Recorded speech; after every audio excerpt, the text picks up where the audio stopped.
Good evening. How could you end the evening with an artist after the scholars and mayor and the director of the university? I have to say I'm really very honored to be here tonight to open the conference. And I want to say that I'm also humbled to be surrounded by experts, art historians, scholars. And I'm here to speak as an artist, to share with you the development of my work. I am not an expert or an art historian, so please keep that in mind. However, I would like to take a few moments before I take you on this visual journey of my work to share with you some of my own perspective of what are the challenges that the artists born in Muslim countries face today working internationally.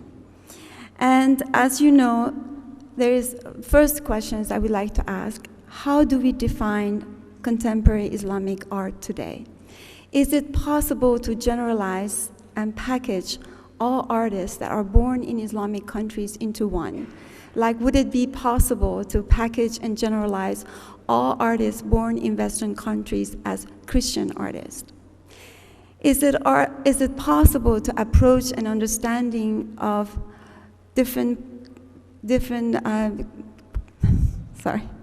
Is it possible to approach an understanding of different Islamic cultures without understanding their political history, the current political system, and the place and relation of Islam historically, whether in fact they are an authentic religion in the country or is brought by invasion, whether it's a secular Islam or non-secular Islam.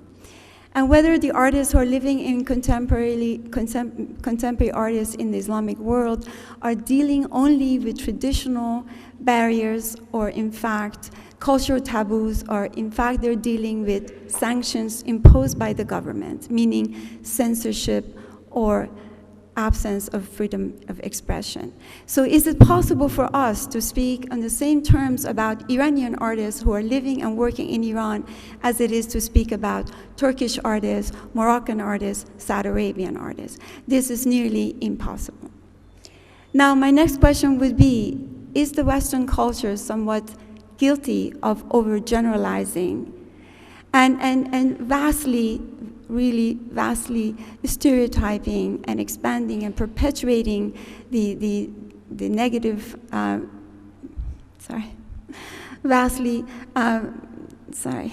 just so many of you. I'm going back.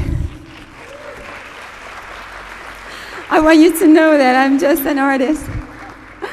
But I'm going back to the Western culture in the way that it perpetuates the negative image or exoticizes the image of the Muslim identity in a way that it refuses to see that artists belonging to different cultures have ownership of specific cultural backgrounds.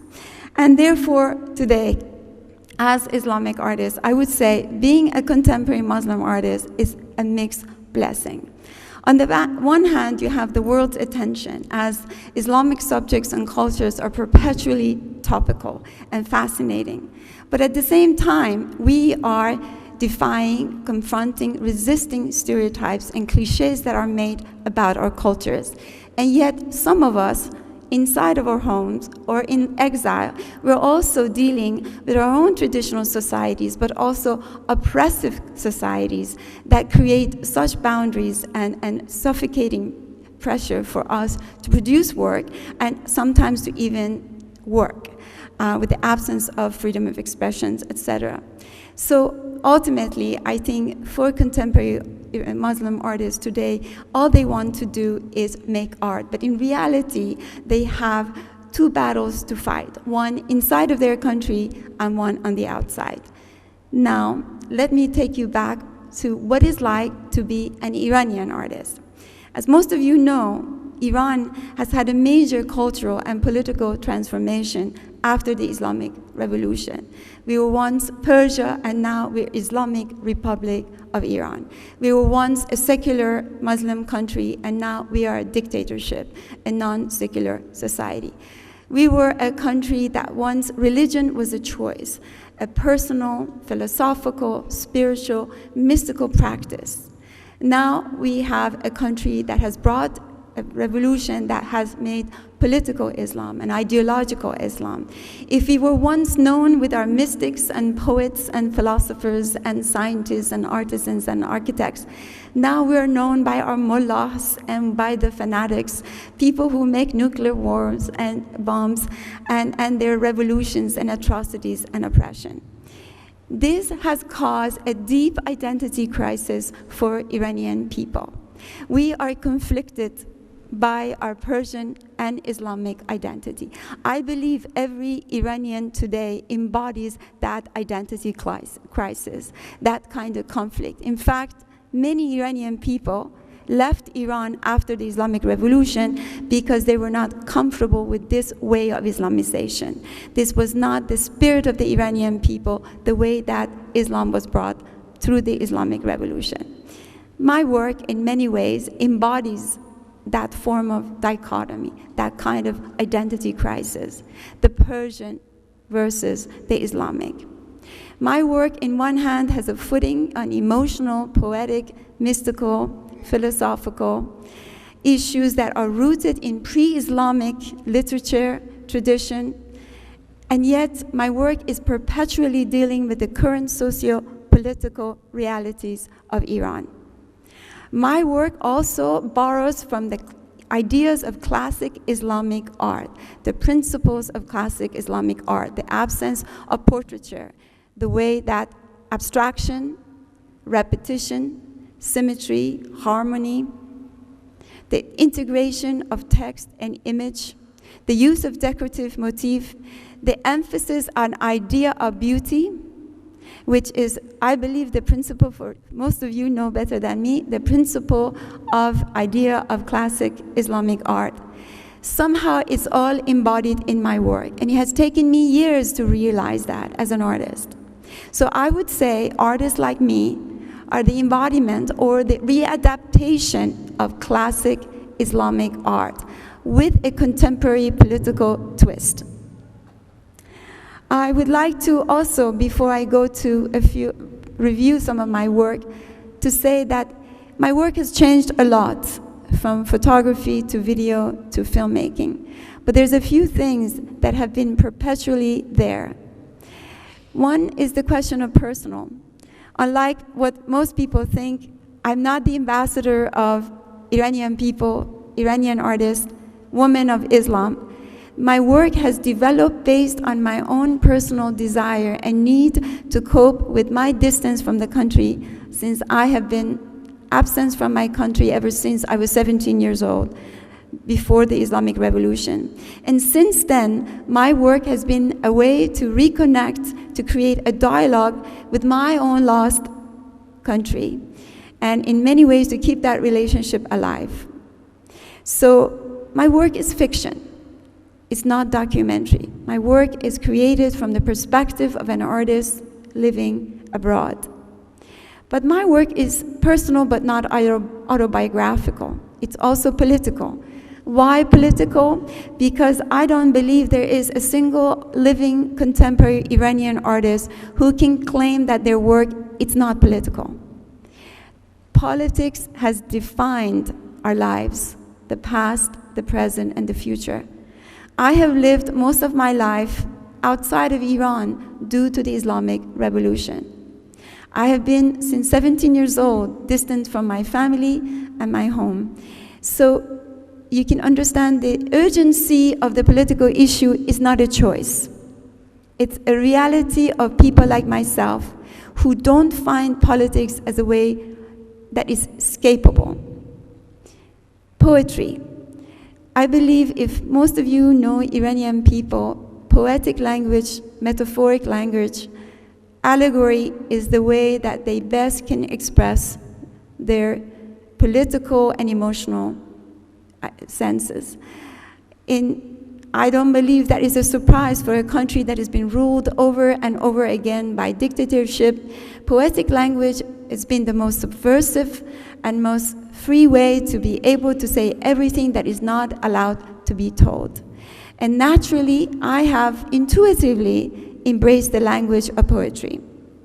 The question of paradoxical, if you look at my work, like the work that you have just seen, everything I do, and I'm being the art historian here, it's about the notion of opposite. It's about masculine, feminine, culture, nature, private, public, mystical, violent, political, spiritual, beautiful, and disturbing. And no wonder my work are black and white, magic and realism. I am never able to see anything in one way. Everything is always divided into two, both visually and conceptually. Finally, before I go into, and please excuse me for being nervous. Remember, I am just an artist. I am more comfortable now. The nomadic part of my work, the fact that I jumped from photography to video to cinema, it's really a reflection of my own personality. I am a nomad. I am a traveler. I have never been any place for very long. I don't even know what it's like to be in a place that I speak the same language, that I listen to the same music, or I look like everyone else. So I have been truly a nomad. And for me, it's a way of life, a way of starting all over again, to be a beginner constantly, to reinvent myself. So through this past 15 years that I've been an artist, I have somehow jumped from one medium to another. Now let's go through some of my work. I have just come to realize that so far, my relationship to photography, as I said, is black and white with no landscape in the background. It's highly posed, it's very minimal, and it's work that I do in my studio, and I use my hand with the calligraphy. So it's a very solitary experience. But also I found that the two body of work that I have created thus far, Woman of Allah, and the recent work, the Book of Kings, are both about covering history. Woman of Allah is a series of portraits that really speaks about the Islamic Revolution. And this is when I first went back to Iran after having been absent for 12 years.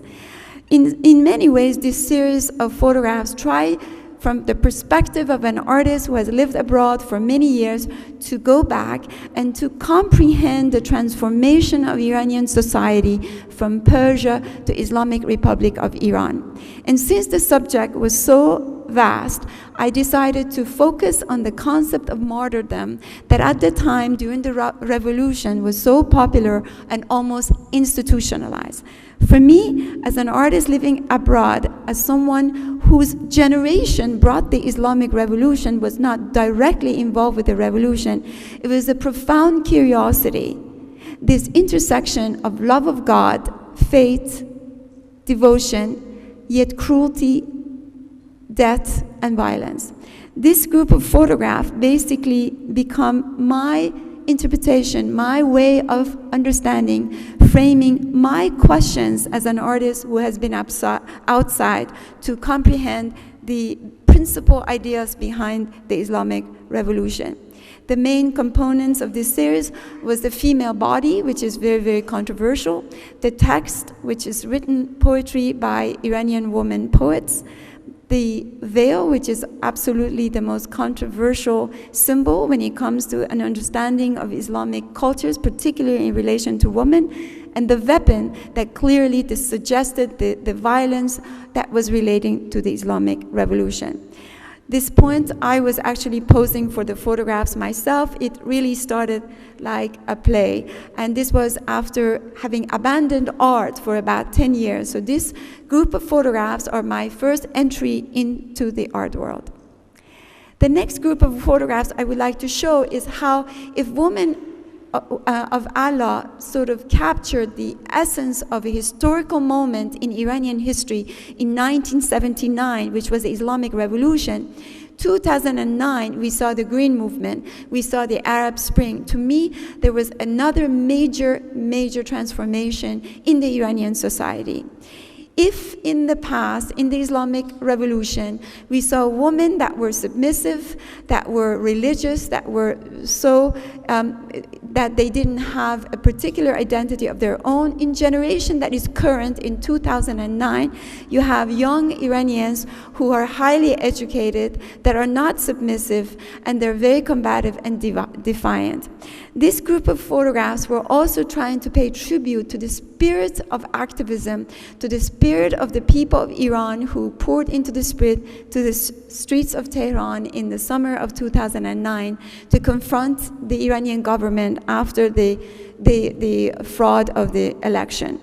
But also that this series connected to the Arab Spring, as I'd been very much present in the Middle East, in Egypt, and I was able for the first time to witness a revolution transpire in Egypt, in Tahrir Square. So if these faces, to me, also represent an idea of conviction of those who are committed to their country, to their nation, yet this idea that, again, this devotion, this love, and this sacrifice is always interfaced with atrocity, violence, and death. So I went after, like women of Allah, with absolute minimal body gestures. The hand on heart is obviously the pledge of honor, is a universal symbol of love of nation. So this group of work that were called patriots, to me, they became the soldiers of the revolutions, the activists. Then there was about 45 images of people who were the witness to the revolution. These writings were poetry by Iranian contemporary poets, but for the first time I decided also to revisit the Book of Kings of Ferdowsi, which most of you know. It comes from the 10th century. That for me it was a fascinating idea how in Ferdowsi's book also was epic poems and tales of people who fought, the heroes who fought their nation and were able to give their lives and sacrifice for nation. And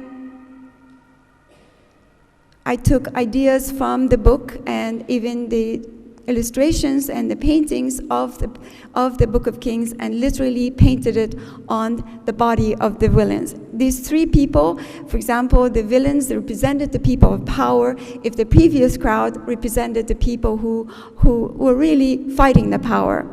And so as you can see, similar to the woman of Allah, very simple, minimal body gestures was to represent the kind of position and the power of the people that I was portraying.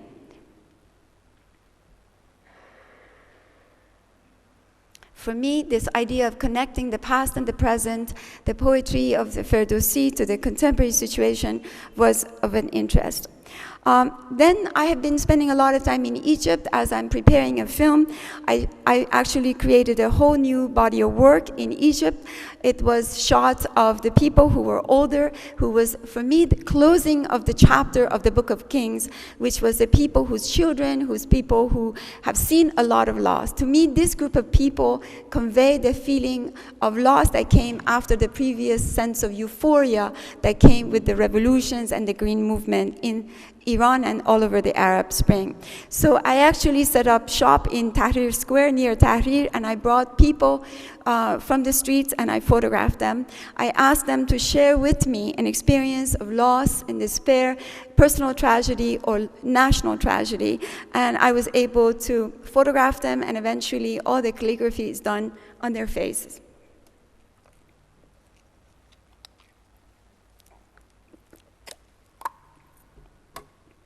As I mentioned before, my photographs are highly posed and controlled emotions. For the very first time, I felt that I had to let go of the emotions. So these images are, for me, the very first time, not only I photograph real people, not models, but able to let the emotions reveal themselves. And these are, again, the people of Egypt, just as of this year that I photographed, and they're very new photographs. So, as I said, my photographs always become about human portraits, but also human portraits that captures a part of history of the Middle East, whether Iran and now in Egypt. I must say, living in exile in Iran and not being able to travel to Iran, Egypt and Middle East has become a second home.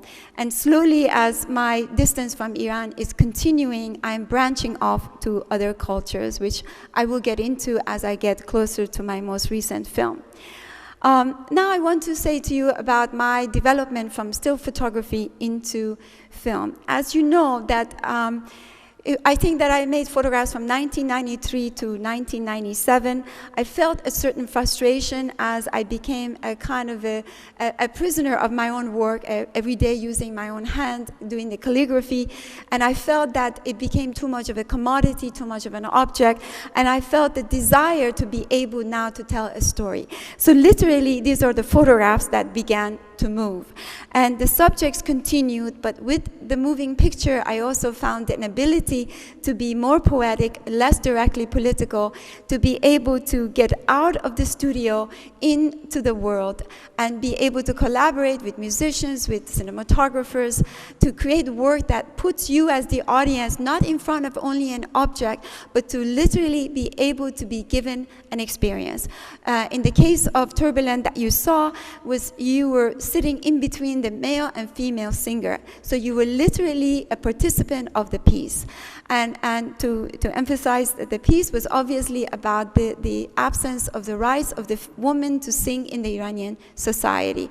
So I, again, stylistically exaggerated it. I had the man sing, I'm not sure some of you may know, the wonderful music of Shahram Nazeri, poetry of Rumi. He is a man of a conformist that sang to his audience, and he's allowed to sing. Yet, when he came to the turn of the woman, she broke all the rules of traditional music and sang a music that sort of basically it's guttural, it's without language, and it's obvious. For me, this woman became far more victorious. And I think this for me was an abstract, conceptual way to make a commentary about the way in which I felt about the position of the woman in the Iranian society. But I want to say with this piece was my first major video, was an entry into moving away from making object and creating concepts, but really truly becoming a storyteller. Also, I became very ambitious. I got out of the studio. If I could not work in Iran, I moved to work in Morocco and other Middle Eastern countries. This film called Rapture, and again, I want you to keep in mind some of the things I mentioned earlier, some of the ideas that resembles the ideas of the classic Islamic art, the forms, the geometry, the symmetry, the repetition, the black and white, the abstraction, all of this, I think, in this piece particularly come through. Rapture was continuing the footsteps of Turbulent, the question of gender in relation to the Islamic societies, but this time, women in relation to nature and men in relation to culture. For the first time, I felt that I was now a dance choreographer. I was creating this double channel projection where a group of women in black veil were on one side, a group of men in white shirt on the other. And for me, this was a tremendous opening in a possibility of being able to tell a story without the language, with music, and every single image became a photograph, except it was moving and it was telling a story. It was a tremendous experience for me to be able to go to Morocco and collaborate with the local people who actually acted in this film. Rapture was a beginning of my collaboration with a team of Iranian people also living in diaspora that we have continued to work so far. And the music was composed by Susan Dahim that you had just heard her sing previously. Slowly, my fascination with the moving picture developed, and slowly from this very enigmatic abstract video pieces, I became more and more narrative. And now I wanted to tell this story, gender issues related to the masculine and feminine, but about the issue of the problematic, this extreme taboos around the notion of temptation and desire for opposite sex. I am not talking too much in detail about each piece, but I would just mention this piece was inspired by the story of Yusuf and Zuleika, and we created this fictional sort of space that resembled something between a mosque and a theatrical space, where a man who somehow resembled the mullah, but he could be also a theatrical man, gave a speech about the story of Yusuf and Zulaykha. And this was exactly when a man and woman had just encountered each other and had some chemistry. So it was a very abstract, again, conceptual, stylized approach to approaching this idea, how the notion of desire and temptation is highly tabooed and eradicated from the public space in most Islamic countries. Following on, I made another piece now shot in Turkey, being the nomad. I moved from Morocco to Turkey. This piece, Soliloquy, which was partially shot in Mardin in Turkey and in the United States, dealt with another form of opposites, but this time not about the masculine and feminine, but Western culture versus Eastern culture.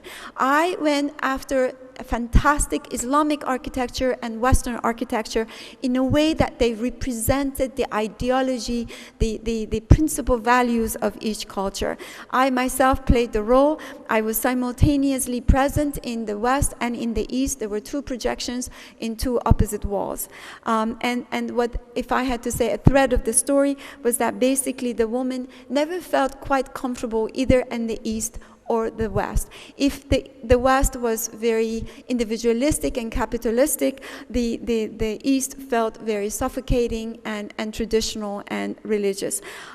So then I moved to I've made many work since I started, because I didn't even start making work until I was 32, so I had to catch up for the last while. So being the nomad, now I made a film in Mexico. This film, it's very interesting. Intuitively, I seem to be embracing metaphors, ideas that are a principal part, again, of the Persian and Islamic literature and art. Here is the concept of the garden being really significant within our mystical tradition of literature, and also in the Quran, the tree of Tuba, which is a tree of paradise that most of you are aware of, and it's commonly known as a feminine symbol. So I created this piece that was created immediately after the September 11th, called Tuba in Mexico, where we inserted a woman inside of a tree of Tuba, surrounded by this wall, and a group of women, men and women, aimlessly well dressed in black, ran toward it. And then we had two figures that clearly represented people of power. This piece was a kind of an allegorical piece about this relationship between the sacred, what is sacred, the people, and the people of power. And eventually, when the people arrived at the garden, the female figure in the tree disappeared. The sacred, the wonderful spirit had disappeared. Again, it was a poetic response that I had to the event of September 11 that I witnessed in New York. Finally, in 2002, after having made so many photographs and videos, I became yet more ambitious.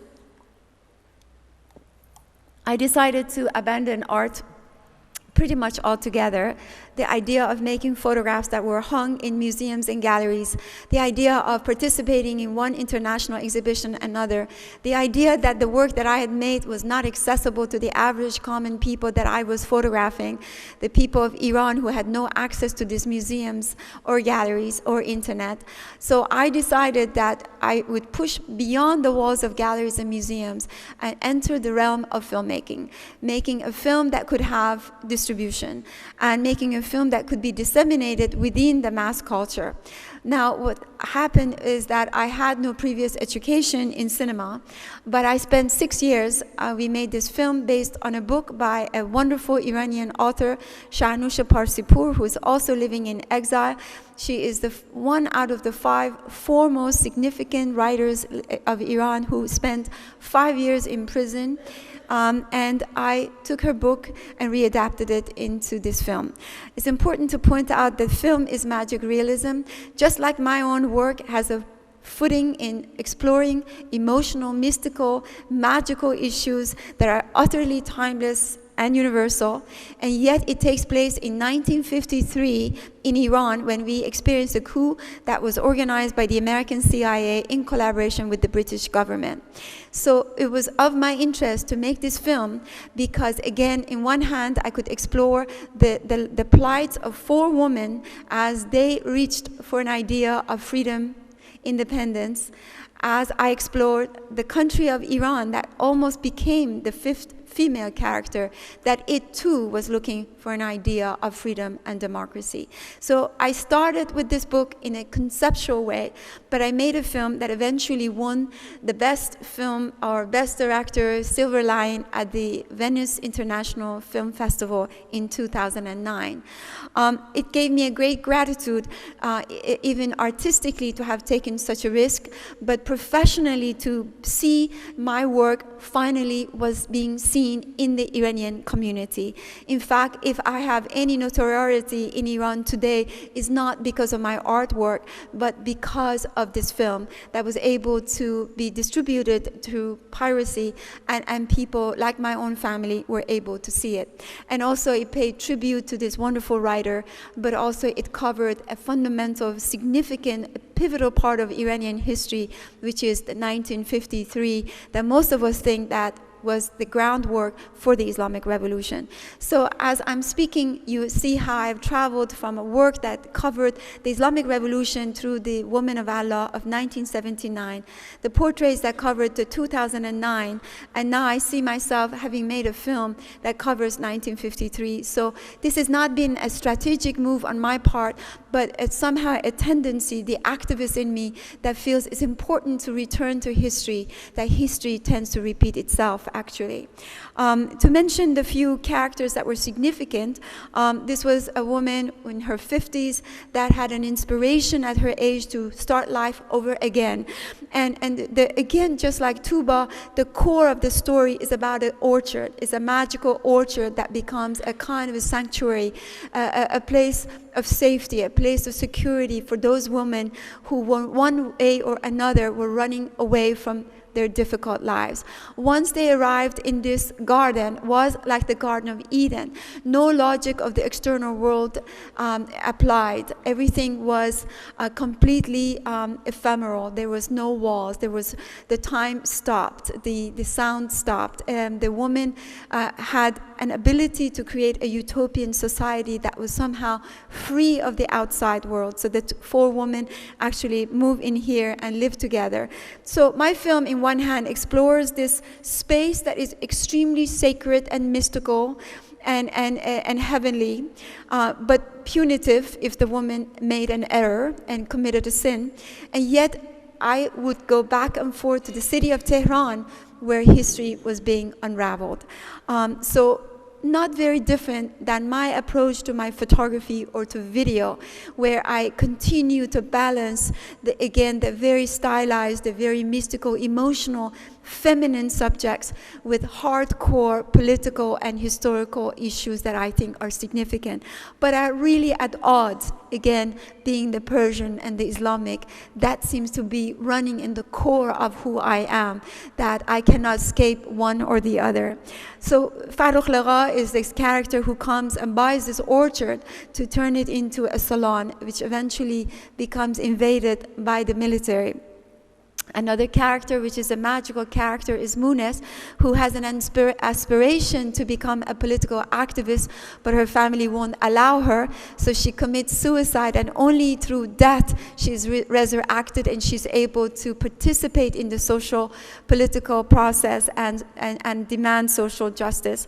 And these are some of the images that we created in the city of Casablanca. We recreated the coup in Casablanca. This is the 3rd character, Faize, who is a woman who is traditional, is middle class, is religious, but is raped. And as she comes to this orchard, she looks for a resolution. She looks for a way to sort of cope with her moral dilemma. And finally, we have a prostitute that basically, with the pain and the extreme sense of shame, she begins to go mad and begins to see her customers headless, and she escapes to the garden to die. And in fact, she's resurrected, but she is one of the most saintly characters of the film. Many people compare her character with Mary Magdalene because we actually had the gardener in the garden that actually takes care of her. So these are some of the provocative images from the film. This is a film that you could rent and you can buy, but as you can see, frame by frame, every image is highly stylized. It's created like a tableau, and even though it's trying to tell an important political, cultural story, it's still from the angle of an artist, and many of them are very, very painterly. We created all of the sets in Morocco that resemble the Iranian spaces. These are some of the scenes of the film that actually are the coup, but as you can see, are not realistic. They're also quite stylized. I would like to now briefly make you travel to my latest work. Ever since last 3 years, I have been spending a lot of time in Egypt. Some of you know that for some of us who cannot even visit Iran or work in Iran, I am not a person that could actually work in the West or find subjects that are very provocative or interesting to me. But for the last 3 years, I have found a love affair with the subject and the life and the legend of Kulthum, who is perhaps the most significant artist of the 20th century belonging to the Muslim world. She was born in 1900 and lived until 1975. Similar to the Woman Without Men, I felt this film would be an opportunity that through exploring the life and art of a woman artist, we could explore the modern history of Egypt. The struggle of the rise of fundamentalism, the journey from monarchy to the social revolution of Nasser, the notion of colonialism, because she, as many of you know, was very actively involved with all sorts of regimes, and that at the end, aside from the fact that her music moved millions and millions of people in the Middle East, and today she sells more records than any contemporary artist, she was a national icon. And for me, it also goes back to the Western gaze, that so often we are looked at as somehow inferior to the Western culture. It gives me a great pleasure to show that in that period we had an artist that in fact transcended even the expectation of the Western culture, in the way that a woman, when she died as Kulthum, 4 million people went to Tahrir Square for her funeral. That she was loved by the men, by women, by the secular, non-secular, by the elite, intellectuals, and the working class. And I just would show you some of the last 3 years, I've done extensive research, several visits to Egypt to be able to interview and speak to the people who know her, her family. And right now we are finishing our script. What you see is my storyboard, and this is how it develops. And it is my biggest challenge as an Iranian artist to direct a major feature film biography of an artist, and I am not able to speak Arabic. And so this has been pretty much my occupation for the last 3 years. And in my studio, in a single day then, I am moving from this film to my photography to making video. I would like to, this goes again from the beginning of her life to the end. I would like to end this with a 3-minute clip of a mood book that I have created about the film that we would like to make about Kulthum, which is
I think I'm end of my presentation.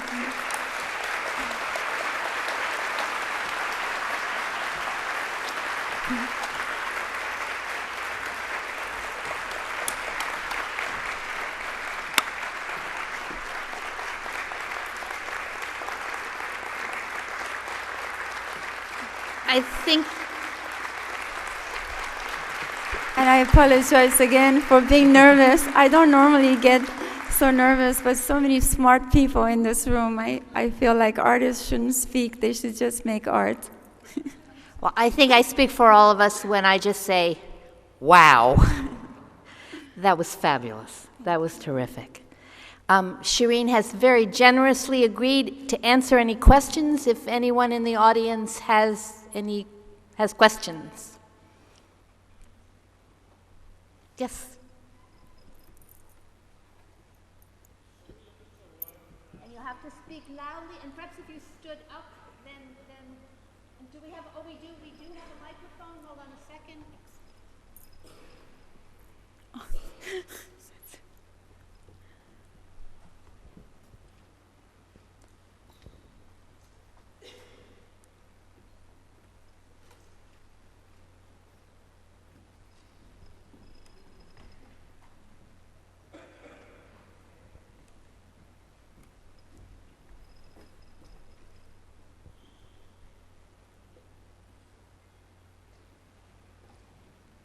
Has technology failed us? I think we've come to a grinding halt after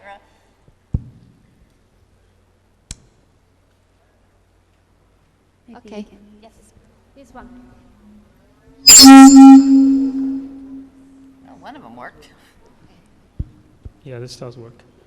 The question is, should we look at your work as a Muslim artist or as an Iranian artist who is expressing what she feels happened as a result of the Islamic revolution in Iran? And the other part is a bit more philosophical, is if we reversed the roles and said that the West was Islamic and the East was Christian, and the revolution in Iran was, let's say, Christian or of another religion, would your work be the same or would it be different? If the Western gaze was different, then... No, the question is, if the revolution in Iran was a Christian instead of Muslim, would your work be different? If there was no Islamic revolution? Yes, if the revolution was Okay. from a different major religion. Well, first of all, you should look at my work as an artist, not Islamic artist or non-Islamic artist, Iranian or not. And may I confess that I don't think I would have been an artist had it not been for my life circumstances. I abandoned art altogether as I didn't feel like I wanted to participate as I live in the United States in this art world as we know it. And so my return to art was truly, truly a way to reconnect to my lost tradition. And you must know that I was 17 when I was in the United States, where my family went back and I didn't see them for 12 years. So it was an extreme amount of pain and emotions as someone at a young age that felt totally abandoned by the love and distance that I had. So I understand today, for example, the sense of melancholy and all of those issues, and that's why I insist that if you take that aspect out of the work, for example, the women of the film are me. They're always outcast, they're lonely, they're rebellious, they never fit in, or the narratives are always about gardens. Gardens are a place of exile. Every work I do is about women going a place to take refuge. That's me. So, yet I'm not interested in making work that is autobiographical. But what I'm trying to say to you is that this is where life and art meet so closely, where, for example, in the West, an artist can choose whether they want to be a political artist or not a political artist. For us as artists born not only in Islamic countries, but problematic, troubled Islamic countries, oppressed countries, such as in Iran. It's a very different situation. If you're in exile, you cannot return and you're forever taken away that right to your home. And if you're in Iran, you're in prison, you're arrested, they give you censorship. So I think the Islamic Revolution has defined my generation because I was born before it and it happened. So I know what is like the past and what is now the present, and I don't have either or.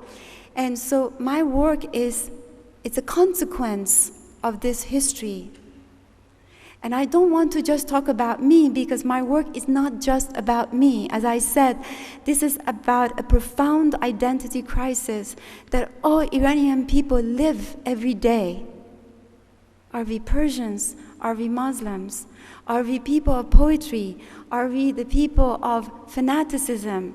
Are we creating nuclear bombs, or are we making art? And this is why I was saying earlier that you cannot compare the Iranian plight of Iranian artists with Egyptian artists, Turkish artists. We are in this very particular, this was a long way of answering your question, but I hope I answered it.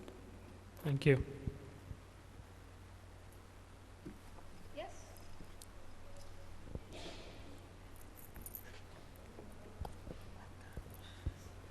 Thank you so much for your presentation. It was really wonderful. I wanted to ask you, how do you explain your projects to the many people who participate, from the people you photographed in Tahrir Square to the Mexican people who participated in your film? How do you explain to them what you would like them to do and what the project means to you?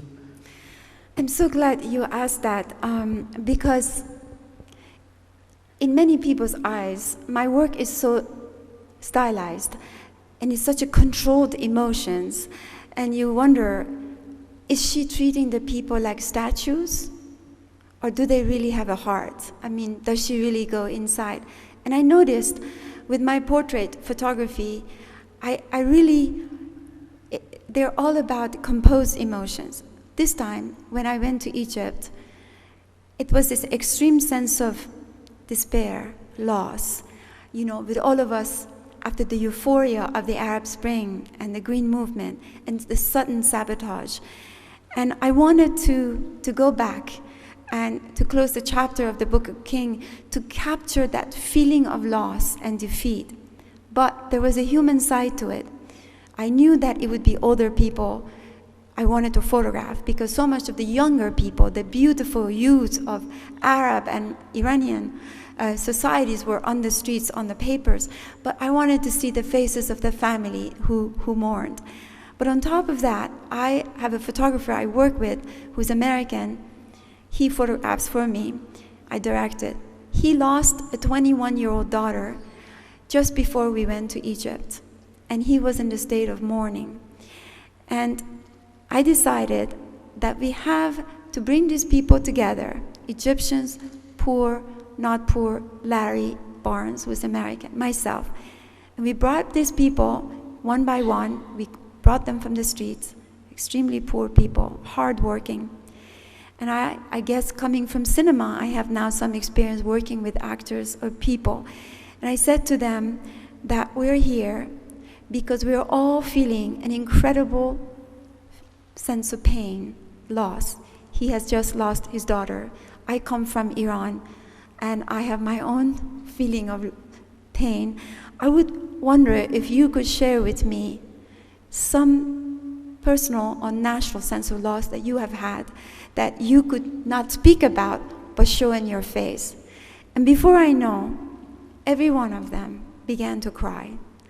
And then Larry cried, and then I cried.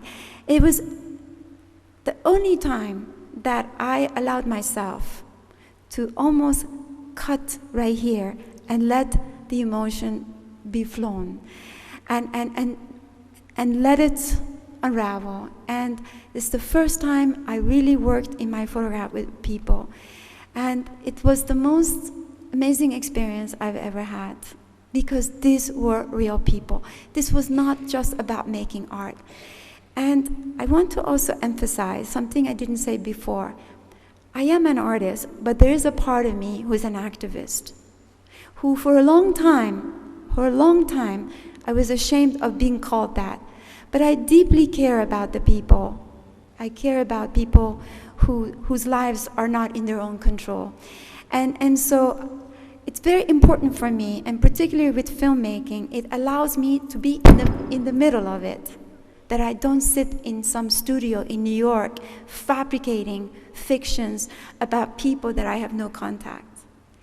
This is why I'm working with film, because it really, truly, the work with Kulthum's project has brought me to the villages, to the people, and etc. So there's a human side of our work that it's not just produced in studios in New York, which is very important to me.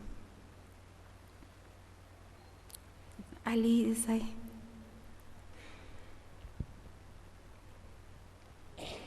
Shireen, thank you. Shireen, thank you for that wonderful talk. I love your work for many reasons, but among other things, I mean, just like you, I came here when I was 17. Just like you, the revolution happened, I couldn't go back. Just like you, I actually graduated at 83 from Berkeley, too.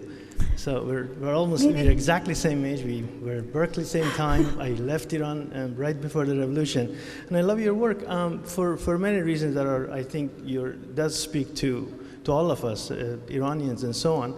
I'm going to ask you a tough question though, and that it involves the politics of veiling, because I perfectly understand the oppressive function of veil in places like Iran. And your work certainly, does a great job of contextualizing that. And I particularly like the film in the sense that the voice is silenced and so on. But what happens when you go to places like Turkey or Morocco, where veil is optional and is not imposed by the government? Don't you think that as an artist, in portraying bringing the veil, because I was wondering why in like the Turkey context in Morocco, veil also became important as a trope in your art, because I fear, not you as an artist intending so, but in the way it's sort of received in the West, in a way it sort of perpetuates the stereotype of Islamic societies, and in a way it does exactly the kind of thing that you don't want it to do, as you pointed out, that there is no such thing as all Islamic art. It's not one monolithic Islamic world, but plurality of Muslim. Why did you insist on, the question is, why did you insist on veiling, the trope of veiling in contexts such as Turkey or Morocco? Well, I'm very surprised by your question. Because, first of all, I believe the veil is a choice. I'm not supporting it or criticizing it. It's never been my interest to either validate it or criticize it. How could you make work about the Islamic Revolution and not have the woman behind the veil? I mean, naturally, that series was about religion. It was about religious women. It was about a history of Iran where women forced to wear the veil. And when you talk about the video work, why did I put the veil on Moroccan women? Because that work was not about Moroccan women. That work was not about Morocco. It was about Iran. And so it almost, you sound like a Westerner in a way that, I'm sorry, I hope I don't offend but in a sense that, yeah, I mean, you could look at the veil as almost, like a traditional piece of clothing. It's folkloric. It's not always a heavy-handed symbol. The veil is what women wear, and what they choose or not choose. Of course, country to country, there are different degrees of the way that is. But for me, that is not, of course, I'm a stylized artist. I take something and I run with it. I stylize it, I exaggerate it. But what I think you're trying to aim at, as if I was trying to use the veil as a way of sensationalizing, exoticizing a subject. Because many Iranian people think that. But in reality, I didn't. I did that because that's what the women wore at the time. In The Woman Without Men, many of the women didn't wear the veil. In the Book of Kings, I didn't even put on the veil on the woman. So I guess my answer is it always goes back to the principle of the series, what I'm doing, whether the woman, it's relevant, you know. But it's not a strategy. It's not that I'm trying to, you know, I hate to say this, every Western media, that's the first thing they ask me, what do you think about the veil? And I say, is there anything more important to ask? But I hope I answered your question. If we could have just one last question, and then I think we're, no pressing questions, one more. Well, do we arm wrestle over? Okay.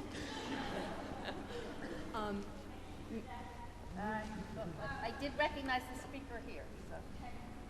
Thank you so much for taking us through the journey of your work.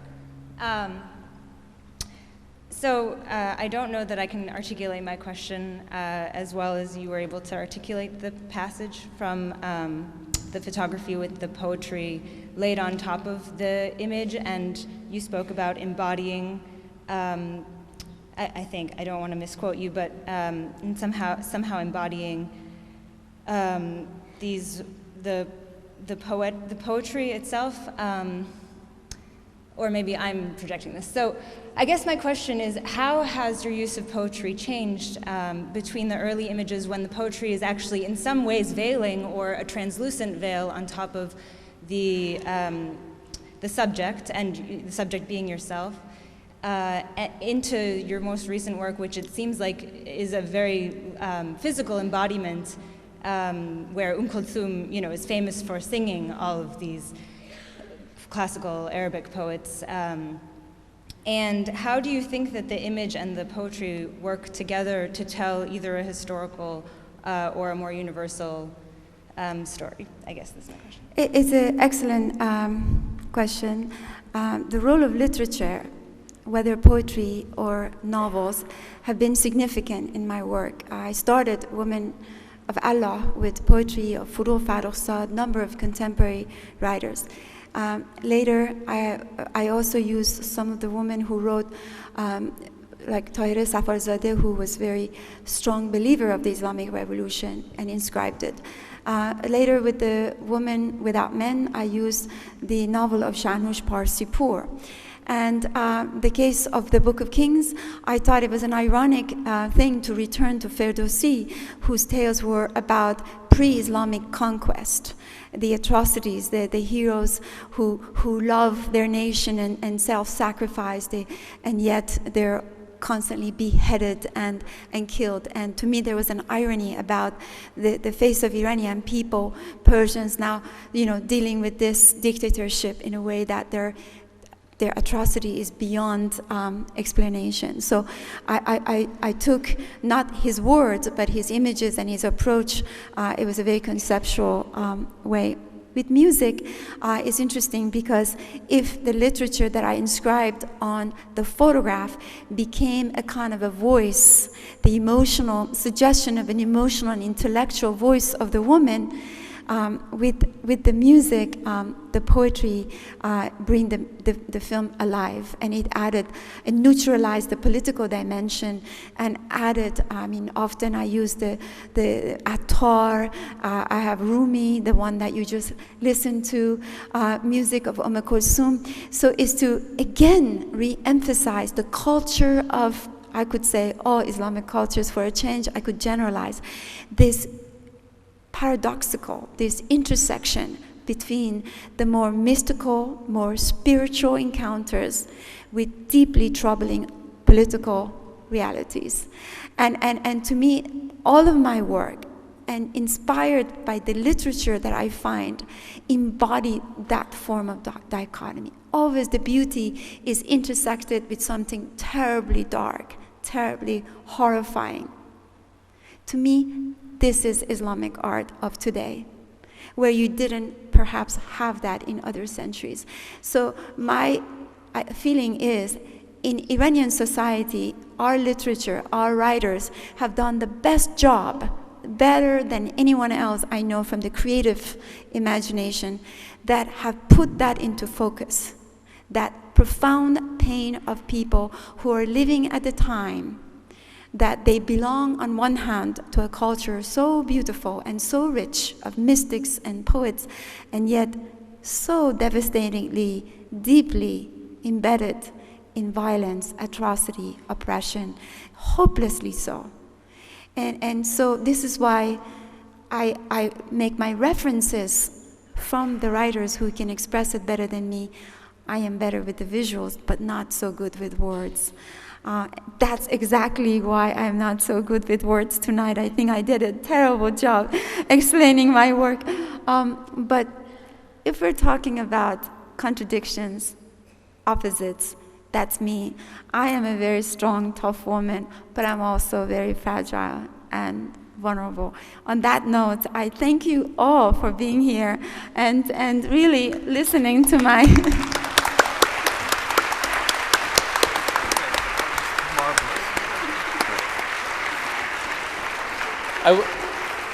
I want to thank... Flanked by his two wives, notice? It was just fabulous.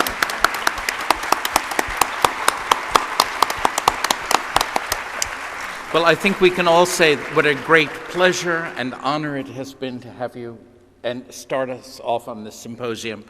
I invite all of you who have tickets to go. We have dinner both on this side of the, you can exit from this side and on that side.